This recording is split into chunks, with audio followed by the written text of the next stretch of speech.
Now to the presidential race and the Michigan primary results that could tell us a lot about the upcoming general election. President Biden won yesterday's Democratic contest, but more than 100,000 Democrats voted uncommitted to protest Mr. Biden's support of Israel's war in Gaza. On the Republican side, former President Trump won easily. Nikki Haley got just under 27%. Ed O'Keefe has been talking to voters and joins us now from Detroit with the latest on that. Ed, good morning to you. The voters didn't have to wait long last night to get these results.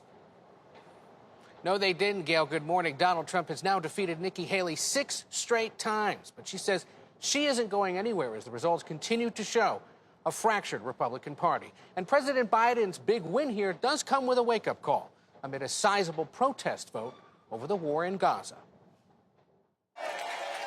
And the middle class built the country. It's a win for President Biden in Michigan's Democratic primary, but the results signal discontent among Democrats over the president's foreign policy.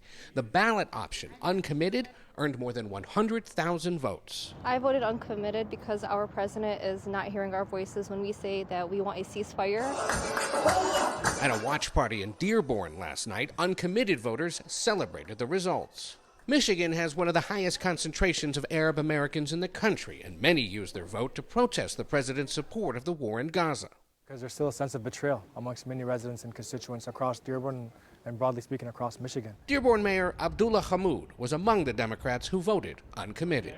So for you, voting uncommitted today doesn't necessarily mean voting against the president in November? I think for me, voting uncommitted today is sending a message of we're trying to hold our elected official accountable. In Michigan's Republican primary, former President Donald Trump thanked voters last night for his win after taking aim earlier in the day at his GOP opponent. Nikki's not even a factor. You know, she's become a joke. Despite another loss for former UN Ambassador Nikki Haley, she's remaining in the race, at least through next week's Super Tuesday contests, and said the Michigan results are a flashing warning sign for the former president after she received about a third of the vote. And if states like Colorado and Michigan and Minnesota want to start winning again, you have to have somebody on the ticket that can win a general election.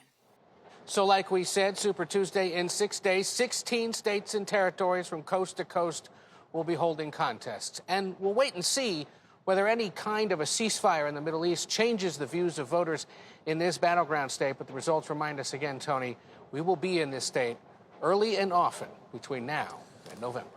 Yeah, and in November, those protest votes, they could hand the Palestinians back to Hamas and America back to Donald Trump. Ed O'Keefe for us. Ed, thank you very much.